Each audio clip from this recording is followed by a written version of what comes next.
be heading back to Washington, D.C. right after this. And I'd like to wish everyone a very good evening. And over the weekend, the United States military and the Israeli Defense Forces continued Operation Epic Fury very successfully. Over the past 9 days, we've carried out some of the most powerful and complex military strikes and maneuvers the world has ever seen. Now, you add that up to all of the other things, Midnight Hammer, getting rid of the nuclear threat from Iran, which was a big moment in history, in my opinion, and the great success we've had in Venezuela and all other places. Every place we've gone, we've had tremendous success. But while we're doing all of these things, we're achieving major strides toward completing our military objective. And some people could say they're pretty well complete. We've wiped every single force in Iran out very completely. Most of Iran's naval power has been sunk. It's on the bottom of the sea. It's almost 50 ships. I was just notified it's 51 ships. I didn't know they had that many. Didn't last very long. And these are fighting vessels. They're meant to fight, but they're not meant to fight against us. We continue to target Iran's drone and missile capabilities. Their drones are way down. Their drone manufacturing's been hit starting today. We know all of the places they manufacture the drones, and they're being hit one after another. Their missile capability is down to about 10%, maybe less. We're also hitting where they make missiles and where they deliver missiles. We've struck over 5,000 targets to date, some of them very major targets, and we've left some of the most important targets for later in case we need to do it. If we hit them, it's going to take many years for them to be rebuilt, having to do with electricity production and many other things. So we're not looking to do that if we don't have to. But they're the kind of things that are very easy to hit, but very devastating if they are hit. We are waiting to see what happens before we hit them. We could take them all out in one day, but it's all resulting in a 90% decline in various things, but in particular, Iranian missile launchers and 83% drop in drone launchers. As you know, the drone launchers are pretty well shot, but we're at over 90% decline in the Iranian missile launchers, which is very hard to reproduce and very hard to get. And usually what we were able to do through great equipment, a lot of smart people, as soon as they sent a missile up from a launcher, we were able to knock out that launcher within a period of 5 minutes or less, accurately, right on the noggin. So now we have low-cost interceptors effectively combating Iranian drones, and our B-2 bombers recently dropped dozens of 2,000-pound bombs to destroy missile launchers all over Iran and buried deep under Iranian soil in many cases. The soil was no match. And we're also annihilating the manufacturing base that the regime uses to build drones and missiles at a rate that nobody thought was possible. We're knocking them out. We know where they all are. We're knocking them out very quickly. We're ahead of our initial timeline by a lot. I would say that we probably would not have thought after a month we'd be here, in addition to the fact that we've taken out the leadership twice and maybe 3 times. And we, as you know, we want to be involved. We don't want another president that maybe wouldn't be willing to do what I'm willing to do for the good of the world, for the good of our nation, to be stuck with the situation in 5 years or 10 years from now. So we think they should put a president in, or the head of the country in, that's going to be able to do something peacefully for a change. They've been doing this for 47 years, killing people for 47 years, whether it's the barracks or even the SS Cole where they were involved. Very strongly, they always denied it. But where they were very strongly involved, and all of the people that died through the roadside bombs died and are right now walking around with no legs, no arms, a face that's been so badly damaged. The Iranian regime has been attacking Americans and spreading terror for 47 years, and despite these countless opportunities to renounce their nuclear ambitions, which they had just a short while ago, they told Mr. Witkoff, who is standing right over here, they said, they actually said, we want to keep building. Essentially, in a real nutshell, we want to continue to build nuclear weapons. If we didn't knock out Midnight Hammer, if we didn't knock out their Iranian potential, if we didn't do that with Midnight Hammer, they would have had a nuclear weapon. They would have used it long before now. And at a minimum, Israel would have been annihilated. I was very lucky that we had the courage to do that, that we had the talented pilots and the great equipment. The B-2 bombers are unbelievable. We ordered 25 more, by the way. The newer, better version. It's we have the greatest military in the world. We have the greatest equipment in the world by far. You see that no matter where we go. You still need the people, though, to operate it and to use it. And those are the people that we cherish. Even after we obliterated their key nuclear sites in Operation Midnight Hammer, they never negotiated in good faith. They still continued to say, we want to build nuclear. We want enrichment at levels that were unacceptable. And they even turned down an offer for unlimited free nuclear fuel forever for civilian purposes. We had people offering them free nuclear fuel. They weren't interested in that because they wanted to build a nuclear weapon. So instead, the regime was trying to reconstitute its weapons program at a different site. They couldn't go back to where they were, the 3 sites that we obliterated, but they were starting work at another site, a different site, different kind of a site, and that was protected by granite. They wanted it protected. Granite's pretty good, but they wanted it protected by a lot deeper. They wanted to go a lot deeper, and they started the process while rapidly building conventional ballistic missiles. They were going to do it all at the same time. It threatened our overseas bases and soon could have reached even our homeland. The regime's intention was to use this exponentially growing ballistic missile threat to make it virtually impossible to prevent them from obtaining a nuclear weapon. So as you probably saw, they had a tremendous number of missiles, most of which are now being used or destroyed, and very unsuccessfully used because we have been able, for the most part, to shoot them all down. What incredible technology. The Patriots have been unbelievable, and other things. And the laser technology that we have now is incredible. It's coming out pretty soon. Where literally lasers will do the work of, at a lot less cost, do the work of what the Patriots are doing or what other things are doing. The situation was very quickly approaching the point of no return, and the United States found it intolerable, in my opinion, based on what Steve and Jared and Pete and others were telling me, Marco, so involved, that I thought that they were going to attack us. I thought they would, if we didn't do this at the time we did it, I think they had in mind to attack us. And if you notice, they did something which was very foolish, very stupid, I would say. They attacked their neighbors. And their neighbors were largely neutral, or at least weren't going to be involved, and they got attacked. And it had the reverse effect. The neighbors came onto our side and started attacking them, and actually quite successfully. If you look at Saudi Arabia, you look at UAE, Qatar, and others, but they were strong and they were smart, but they got attacked. Nobody, when I first heard it, I said, no, somebody made a mistake. There was no mistake. UAE had over 1,000 missiles shot at it, knocked them almost all down. On the very first day I came down the escalator in 2015, I said, quote, I will stop Iran from getting nuclear weapons, and all I'm doing is keeping my promise. Think of that. That was in 2015. I said it. It was a threat then and a much bigger threat now, but no longer a threat, not for a long time anyway.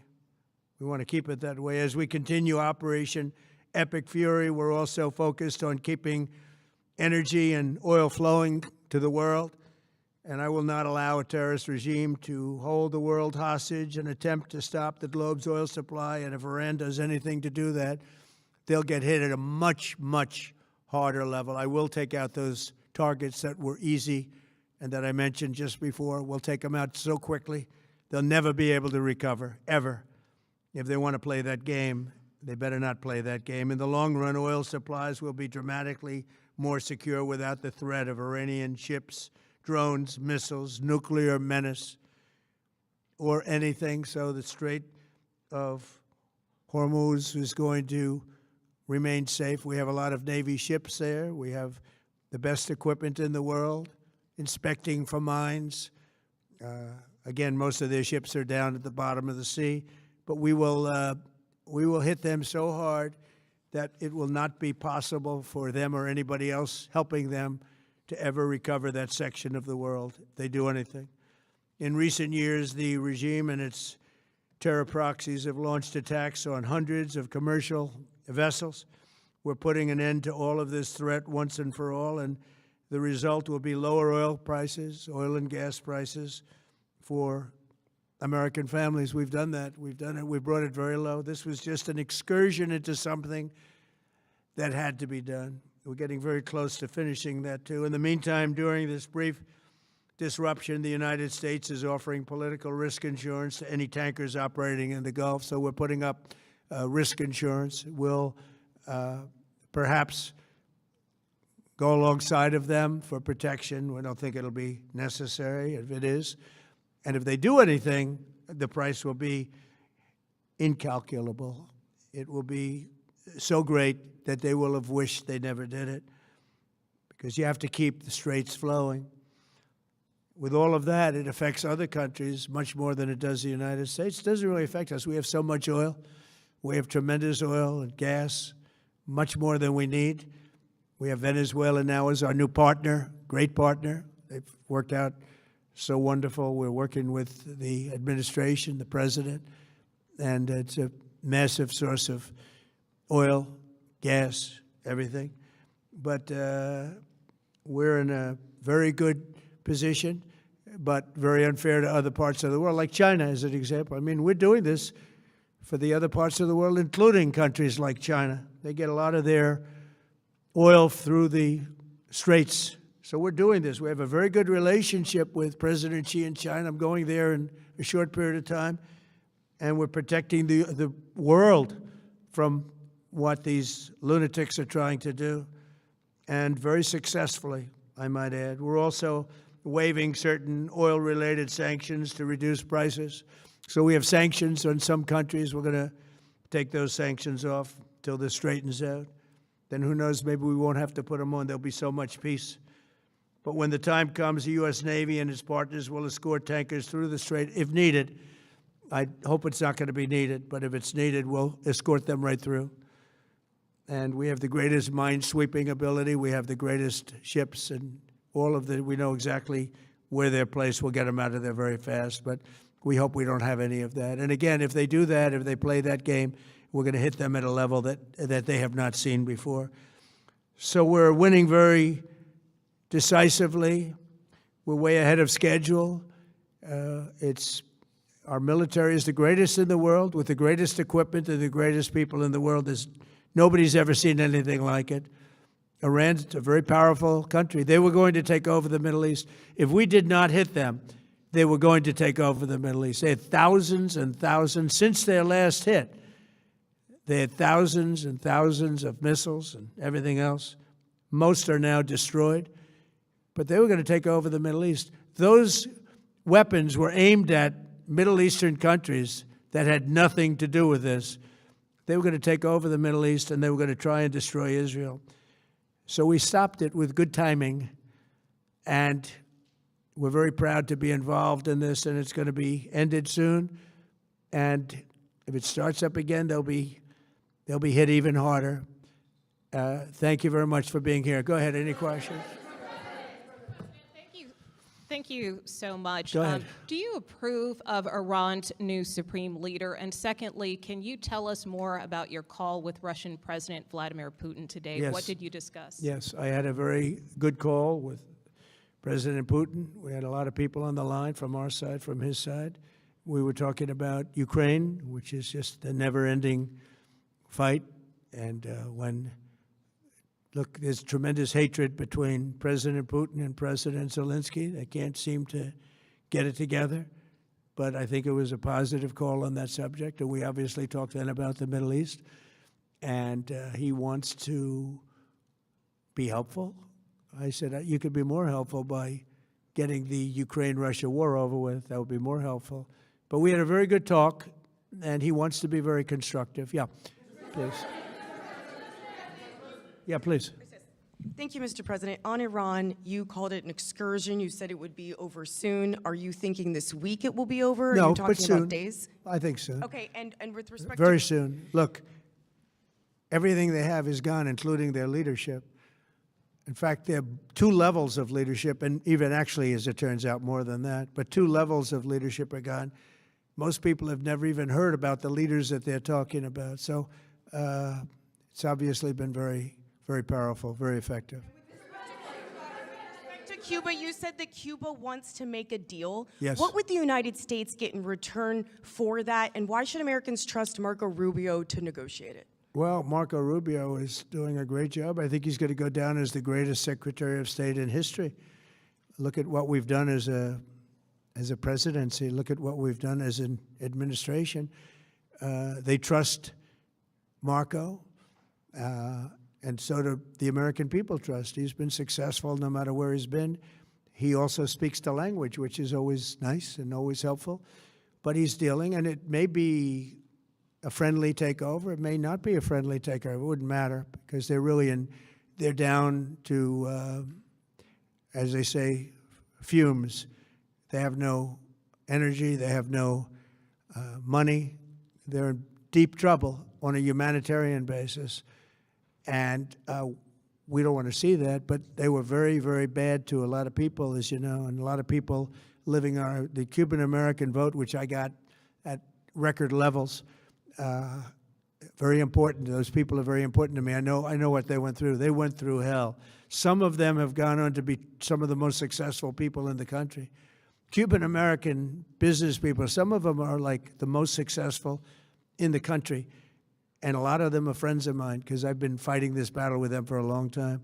The Castro regime was brutal, but they lived off Venezuela. Now they don't live off Venezuela. Sends them no energy, no fuel, no oil, no money, no nothing. They lived without Venezuela. They couldn't have made it. And we cut them off from everything else. So, yeah, they're going to make either a deal or we'll do it just as easy anyway. Yeah. Please, go ahead.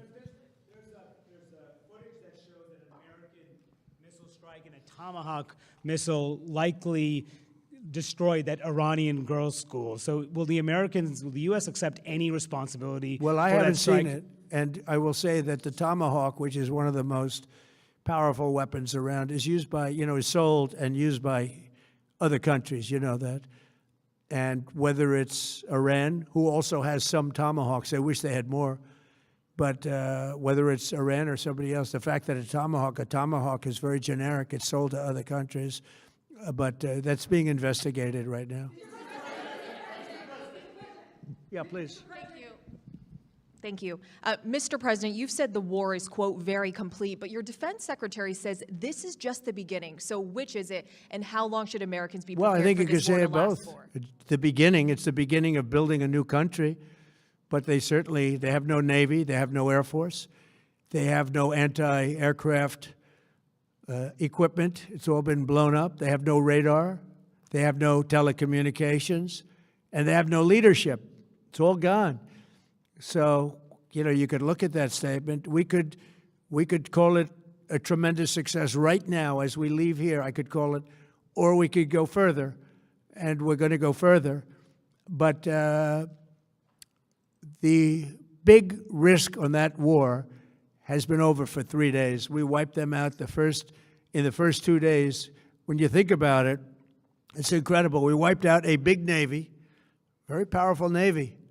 These were ships. These were serious ships. These were ships that you buy when you want to win battles. They're all on the bottom floor. The sailors are all running off their ships. They refuse to get on the ships. The Air Force is gone. Everything's gone. The missiles are down to a trickle. The drones are down to probably 25%. and they'll soon be down to nothing. We'll have where they manufactured the drones are under fire as we speak. They're being hit. So the rest is going to be determination as to my attitude, along with the people in the Trump administration, what we want to do. Thank you. Yeah, please. Can I ask you, you mentioned you were going to waive certain additional oil waivers or sanctions. Can you talk a little bit more about that and address in particular? Well, are you we're looking to considering keep the measures oil like- prices down. We went artificially up because of this excursion into a very positive thing. I mean, this was an excursion that a lot of people wouldn't have done. I knew oil prices would go up if I did this, and they've gone up probably less than I thought they'd go up.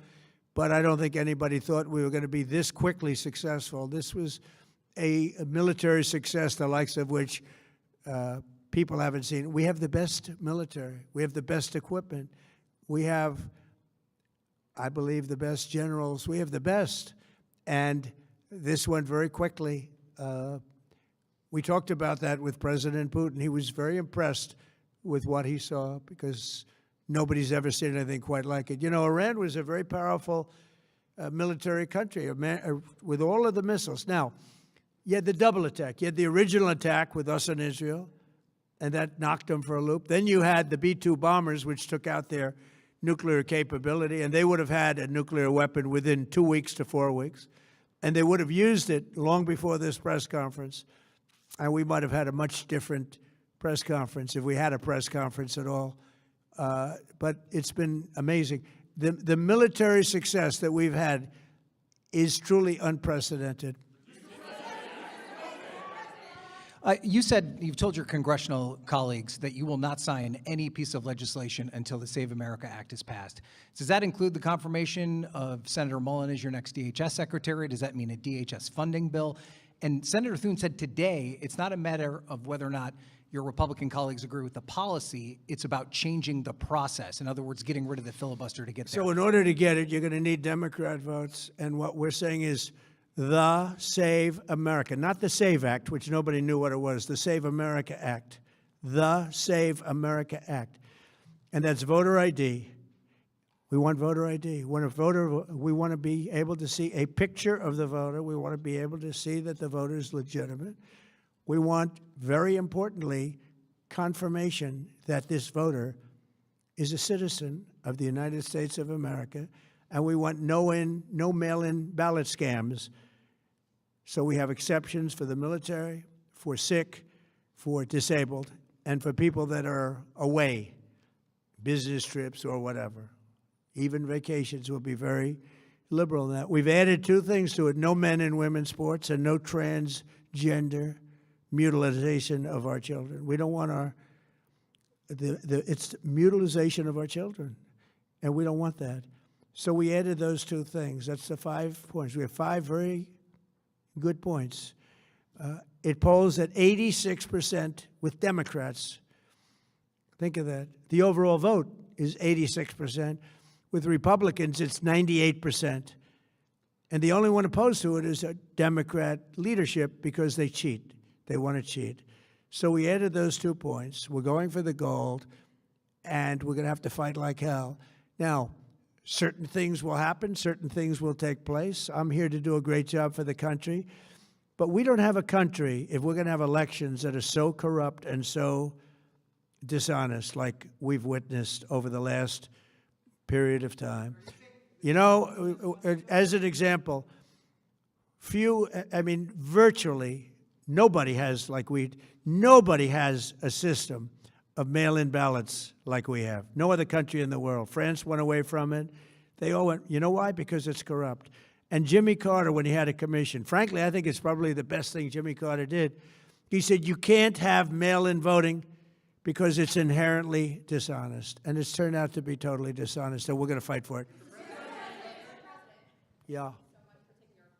Has Iran activated any sleeper cells inside the U.S.? There's reports that they have pressed that trigger button to activate those cells, at least abroad. Well, they've been trying for a long time. We've been very much on top of it.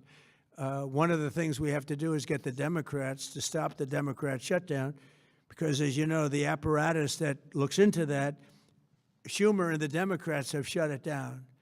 which tells you they probably hate our country a lot. But the Democrats have to open that up. But we've got very, very good intelligence into that. We know a lot of different things that have happened that have been very bad. A lot of them came in during the Biden open border period, but we have them under, we've got them, we're watching every single one of them. Yeah, we know a lot about them. The biggest problem we have is the Democrat shutdown. We know a lot about them, but the shutdown doesn't allow us to do what we have to do.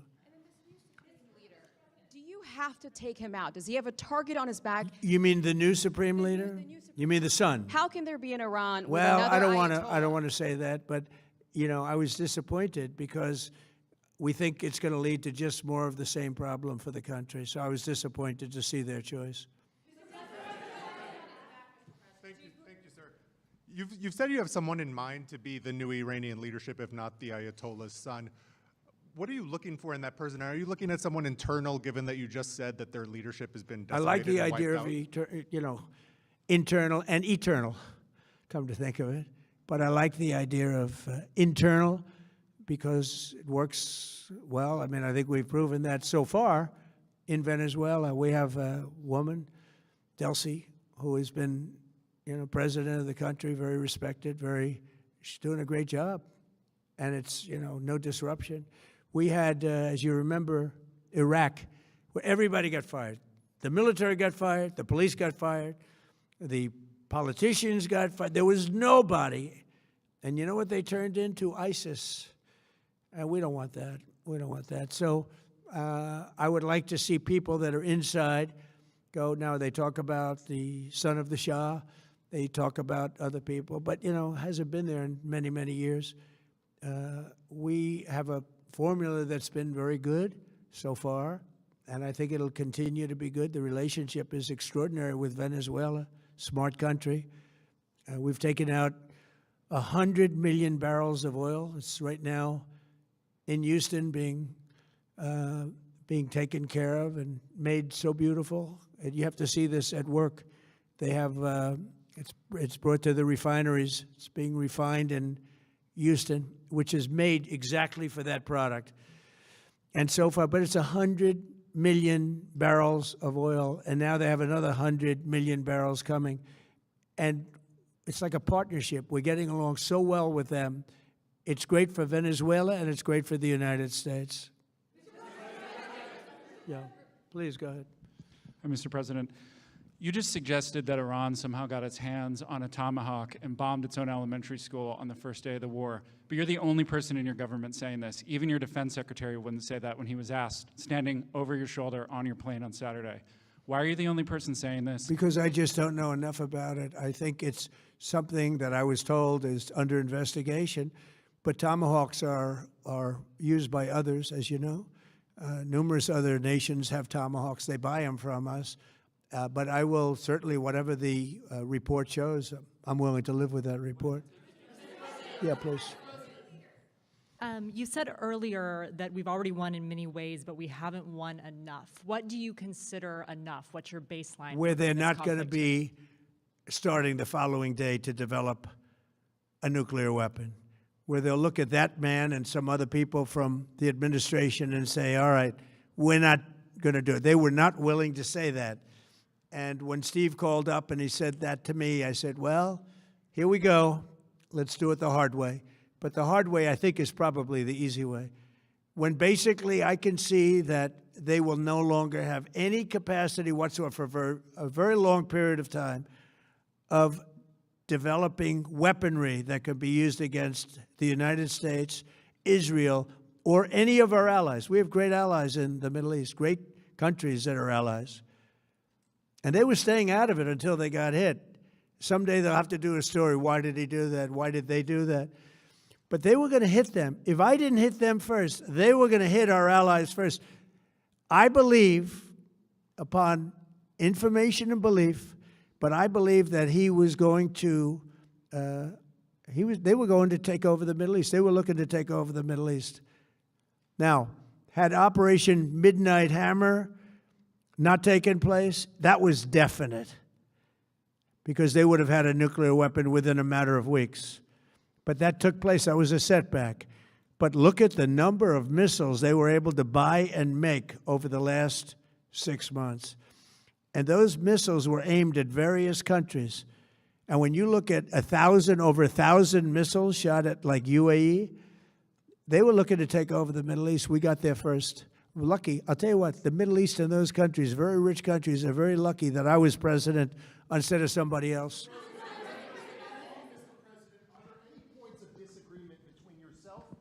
Vice President when it comes to U.S. action in Iran? I don't think so, no. No, we get along very well on this. He was, I would say, philosophically a little bit different than me. I think he was maybe less enthusiastic about going, but he was quite enthusiastic. But I felt it was something we had to do. I didn't feel we had a choice. If we didn't do it, they would have done it to us. I felt, based on the negotiations that were being had by Steve Witkoff and Jared Kushner and Marco and Pete, and everybody was involved, I felt that they were looking to tap us along before they hit, and I thought they were going to hit. And if they hit us first, that would have been a very bad thing. In the back, please, in the back.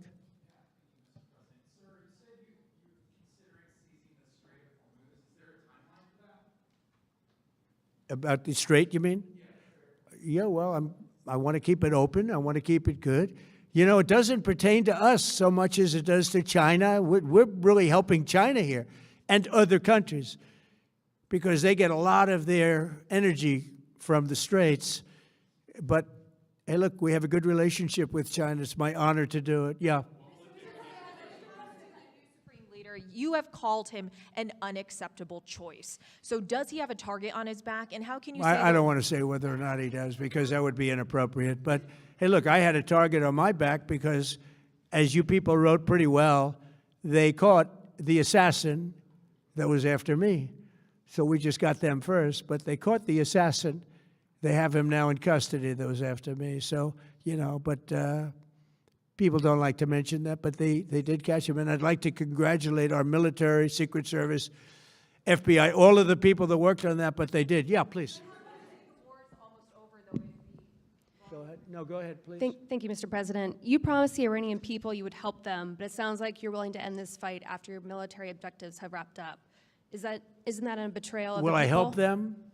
I'd like to, if they can behave, but they've been very menacing. You know, they're great people. They have an amazing population. It's amazing, smart, brilliant, energetic. They have a great, I'd love to help them, but they have to be in a system that allows them to be helped. And right now they're in a system that only allows failure. And I don't want that. And I want a system that's not going to be attacking us. We want a system that can lead to many years of peace. And if we can't have that, we might as well get it over with right now. Yeah, please. President, as of today, there have been 8 U.S. military fatalities associated with the war in Iran. How many American deaths are you willing to have in this war? Well, as I said before, when you have conflicts like this, you always have death. And I was at Dover yesterday. I met the parents, and they were unbelievable people. They were unbelievable people, but they all had one thing in common. They said to me one thing, every single one, finish the job, sir. Please finish the job. And I'll leave you at that. Thank you very much, everybody. Thank you.